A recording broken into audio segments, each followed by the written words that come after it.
আমিও খুব ভালো আছি।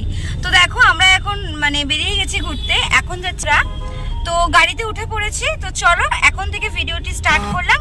আই হোপ যে তোমাদের আজকে ভিডিওটি ভালো লাগবে। তো ফার্স্টেই দেখো আমরা একটা গাড়ি বুক করে নিয়েছি, আর এখানে কিন্তু অনেক লোকে অনেক মানে গাড়ির দাম বলবে, তোমরা একটু দরদাম করে নিও। তো আমরা এই গাড়িটা বুক করেছি, আমাদের গাড়ির প্রাইস নিয়েছে মিনিমাম 2700 টাকার মতো। তো ওই 3000 টাকারই পড়ে যায় মোটামুটি। তো আমাদের এটা অনেকটা দূরই আর কি ঘোরাবে, অনেকগুলো জায়গায় ঘোরাবে। আগ্রা ঘোরাবে, তোমার গোকুল ঘোরাবে, দেন বৃন্দাবন এসে ড্রপ করে দিয়ে যাবে। তো সেই বুঝেই আমরা উঠেছি গাড়িতে। তো ফার্স্টে দেখো এখানে আমরা আগ্রা ফোর্টটা ঘুরবো, দেন তারপরে আগ্রা তাজমহল, তারপরে মথুরা চলে যাব। তো চলো বন্ধুরা, তোমাদেরকে সাথে নিয়ে আজকের ব্লগটি স্টার্ট করছি। আই হোপ যে তোমাদের আজকে ব্লগটি ভালো লাগবে। তো দেখো এখানে ড্রপ করে দিয়ে গেল আমাদেরকে। তো এখানে এখন যাব হচ্ছে আগ্রা তাজমহলে। তো ওরা পুরোটা ঢোকে না, ওরা নামিয়ে দেবে মেন রাস্তায়, তারপর তোমাকে একটা টোটো ধরে ওখান থেকে আসতে হবে। তো টোটো ধরে প্রায় নেমে গেছে, আর ওদিকে তোমাদের দাদাভাই গেছে আগ্রার তাজমহলের টিকিট কাটতে।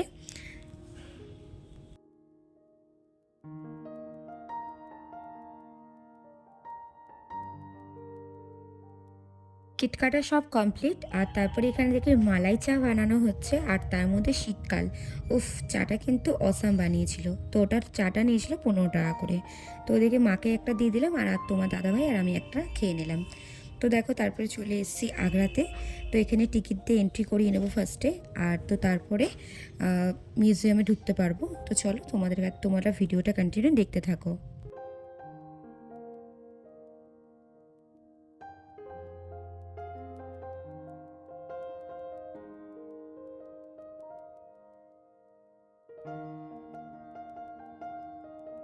এই মিউজিয়ামগুলোতে রয়েছে মানে কত সালে কীরকম তাজমহল ছিল ঠিক সেরকমই কিন্তু তুলে ধরেছে।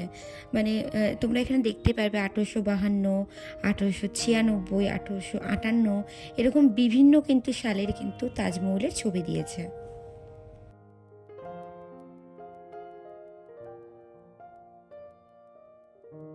দেখতে পাচ্ছ এটা হচ্ছে কোন কোন সালে কিরকম হয়েছে তাজমহলটা, সেটাই আর কি দেখাচ্ছে। তো এটা দেখো 2015 সালের এটা তাজমহলের ছবিটা, এটা 2018 সালে, এরকম করে প্রত্যেকটা ইয়ারের আর কি এখানে ঐতিহাসিক তুলে ধরেছে।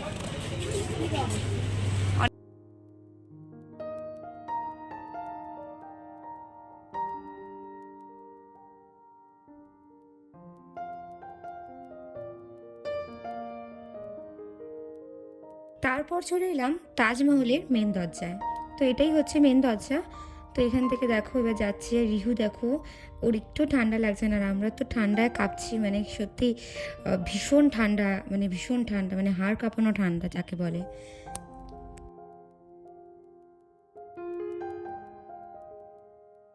মানে কলকাতা থাকাকালীন কোনো ঠান্ডাই অনুভব করিনি, বাট বৃন্দাবনে এসে ঠান্ডা কী জিনিস সেটা আমি আজকে জানলাম। তো দেখো এখানে আমি আর মা এদিকে একটুখানি সেলফি তুলে নিচ্ছি, আর বলছিলাম মাকে যে খুব ঠান্ডা ঠান্ডা, সত্যি খুবই ঠান্ডা। তো চলো তোমাদেরকে পুরো জিনিসটা ঘুরে দেখাই।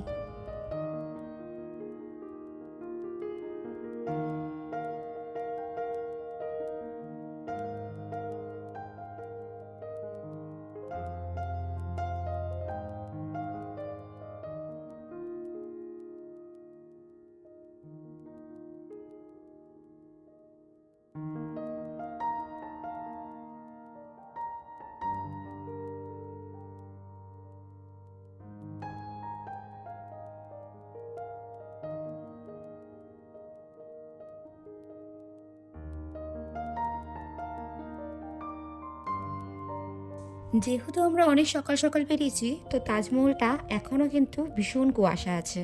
তো এটা হচ্ছে তাজমহলের ঠিক একটু আগে যে রুমটা রয়েছে, সেই জায়গাটা দিয়ে তাজমহলটা চলো তোমাদেরকে দেখাবো। দেখেছো কতটা কুয়াশা? এর আগে কিচ্ছু দেখতে পাচ্ছিলাম না, পুরো অন্ধকার, মানে চারিদিকে শুধু ধোঁয়া বেরাচ্ছে মনে হচ্ছে। আস্তে আস্তে আস্তে আস্তে রোদটা উঠবে। তো হালকা রোদ্দুর উঠেছে, তাই তোমাদেরকে তাজমহলটা দেখাতে পাচ্ছি। তো এই দেখো তাজমহলের এই ছবিটা তোমাদের শেয়ার করলাম। আর এদিকে দেখো ফুলগুলো কি সুন্দর সুন্দর ফুলগুলো উঠেছে, আর ওই যে দেখো তাজমহলটা, চলো তোমাদেরকে সামনে নিয়ে গিয়ে দেখাই। চলো এবার তোমাদের টিকিট প্রাইসটা বলে দিই।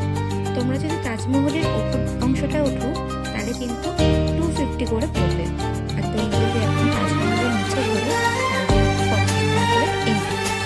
এটাই হচ্ছে মেন প্রাইজের দাম। তো ওই দেখো এখানে কিন্তু ভীষণ কুয়াশা, মানে একটু আগে কিচ্ছু দেখা যাচ্ছিল না। একটু সকাল সকালে আমরা বেরিয়েছিলাম যেহেতু অনেক জায়গায় ঘোরার আছে। আর আজকে আমরা আর আগ্রা ঘুরবো না, আগ্রা ঘুরেই কিন্তু আমরা আগ্রাতে আর স্টে করবো না, আমরা কিন্তু মথুরায় চলে যাব। তো ওর জন্যই আমরা অনেক সকাল সকালে কিন্তু আমরা বেরিয়েছি। আর এই যে দেখতে পাচ্ছ এটা কিন্তু আগ্রার ঠিক উত্তর দিকে মুখটা আর কি। আর এনাদের সঙ্গে দেখা হলো, এনারাও আর কি ওখানে গার্ড দিচ্ছিলেন আর কি।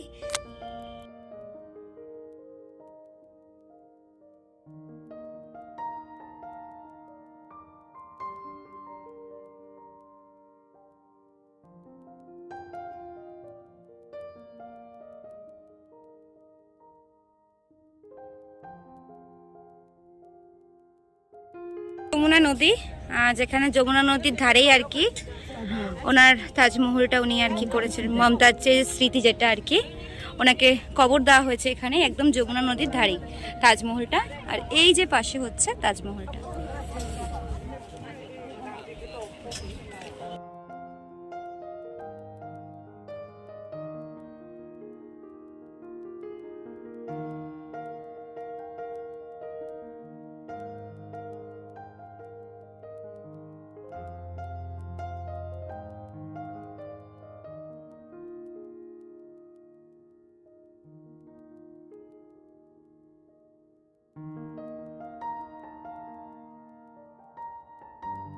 আমাদের এদিকে তাজমহল দেখা হয়ে গেছে, এবার যাবো আমরা আগ্রা ফোর্ট দেখতে।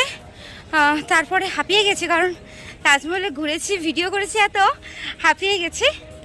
ওইদিকে মা যাচ্ছে আর ওদিকে তোমাদের দাদাভাই যাচ্ছে, তো ওদিকে ড্রাইভার রয়েছে। তো চলো যাওয়া যাক, এবার যাবো আগ্রা ফোর্টে।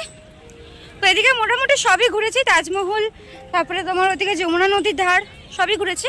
তো চলো এবার যাওয়া যাক। আগ্রার তাজমহল দেখে বেরিয়ে এদিকে আসলাম। বেরানোর পথে এই মার্কেটগুলো পড়লো যেখানে তোমরা আগ্রার কিছু কিছু শপিংস, মানে বিভিন্ন রকমের তোমরা জিনিস পাবে। তো চলো এবার চলে আসলাম আগ্রা ফোর্টে। তো এখানের এন্ট্রি ফিস মাত্র 30 টাকা করে। তো এখানে এন্ট্রি করে নিলাম আমরা। আর আগ্রার ফোর্টটা এতটাই সুন্দর, তো চলো তোমাদের পুরোটা ঘুরে দেখাই। এই আগ্রাতে আর একটা জিনিস কিন্তু খুব জনপ্রিয়, যেটা সবার মুখে মুখেই কিন্তু আমি শুনছি, সেটা হচ্ছে আগ্রার বলে এখানে পিঠে, যেটা আর কি মোরব্বা দিয়ে তৈরি হয়, মানে বিভিন্ন রকমের কিন্তু পিঠে। আমরা একবার ট্রাই করেছিলাম, ভীষণ কিন্তু সুন্দর। তো চলো এবার তোমাদেরকে ভিতরটা নিয়ে যাই।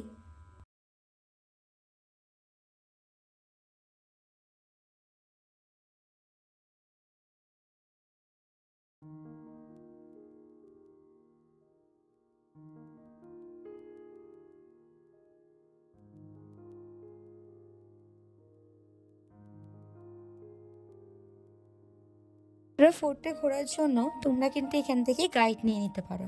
ওরা ওদের মতো 200, 300 বা 500 ম্যাক্সিমাম ওরা কিন্তু রেট বলতে পারে। তোমরা একটু দরদাম করে নিও। আমরা নিয়ে নিই কারণ তোমাদের দাদাভাই এর আগে এসেই আগ্রায় ঘুরে গেছিলো, সেই জন্য আমরা কিন্তু নিইনি। চলো তোমাদেরকে এবারে ভিতরে ঢুকে দেখাই।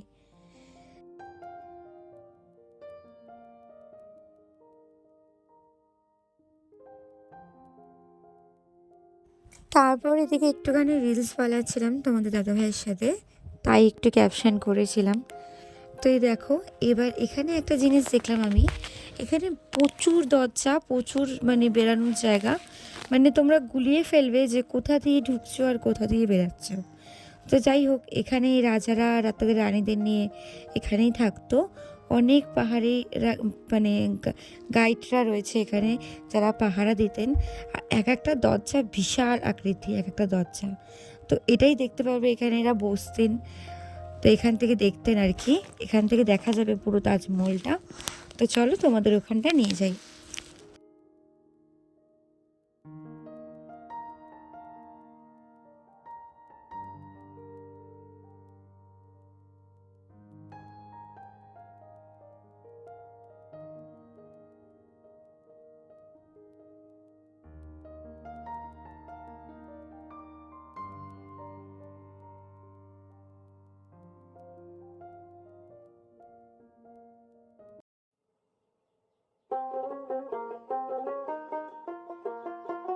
তো আমরা আগ্রা ফোর্টের একদম টপে চলে এসেছি। এখানে দিওয়ানা খাস যে স্টাম্পটা আছে, তো এখানে সেটা পাবে একদম, কিন্তু ওপাশে যমুনা নদীর ধার আছে, আর এখান থেকে কিন্তু তাজমহলটা দেখা যায়। তো তারপরে অবশেষে আগ্রা ফোর্ট দেখা হয়ে গেছে। দুপুরের লাঞ্চটা করে নিয়ে বেরিয়ে যাবো এবারে মথুরার উদ্দেশ্যে। তো চলো যাওয়া যাক।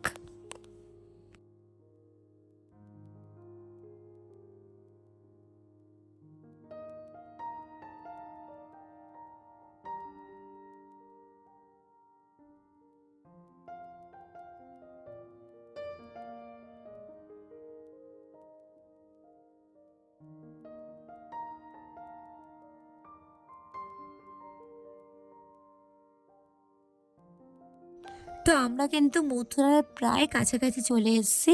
আগে গোকুলটা ঘোরাবে আমাদের, কারণ গোকুলটা ঘুরিয়ে তারপরে উনি আমাদের বৃন্দাবনে ড্রপ করবে। আর এই যে ড্রাইভার দাদাকে দেখছেন, ইনি কিন্তু মানে আগ্রা থেকে আমরা এনাকে বুক করেছি। ভীষণ ভালো মানুষ। আর তোমরা চাইলে যদি ওনার গাড়িতে বুক করতে পারো, আমার ডেসক্রিপশন বক্সে ওনার ফোন নাম্বার দেওয়া থাকবে, তোমরা চাইলে কিন্তু কন্ট্যাক্ট করে নিতে পারো। তো চলো ফার্স্টেই দেখো আমরা জেনে নিই এই মন্দিরের রহস্য। এই যে পুকুরটা তোমাদের দেখালাম, এটা হচ্ছে মা যশোদা যখন শ্রীকৃষ্ণ 6 দিনের, তখন কিন্তু এই পুকুরে এসে কিন্তু শ্রীকৃষ্ণের জামা কাপড় ধুতো। আর এই যে কদম গাছটা, এই কদম গাছের তলায় কিন্তু শ্রীকৃষ্ণ বাঁশি বাজাতো। তোর জন্য এখানে সবাই মানসিক করে, আর এখানেই আগে এসে নমস্কার করে তারপরে কিন্তু গোকুলে যায়। তো চলো এবার গোকুলের দিকে উদ্দেশ্যে রওনা দেওয়া যাক। गोपेश्वर महादेव मिलेंगे, मथुरा में जाएंगे रंगेश्वर महादेव मिलेंगे, गोवर्धन में जाएंगे शक्लेश्वर महादेव मिलेंगे, और गोकुल में दर्शनेश्वर महादेव, और वृंदावन में गोपेश्वर महादेव। भगवान गोपी बने, अर्धनारी बने। বন্ধুরা, আমরা এখন যেই গলি দিয়ে যাচ্ছি সেটা হচ্ছে যেখানে আর কি রাধাকৃষ্ণ হোলি খেলেছিল আর কি, সেটারই গলি একটা, কুঞ্জ বিহার যেটাকে বলে থাকি আমরা। তো এইখানে ডান্ডি খেলেছিল, হোলি খেলেছিল, তো সেই গলি দিয়ে কিন্তু আমরা যাচ্ছি।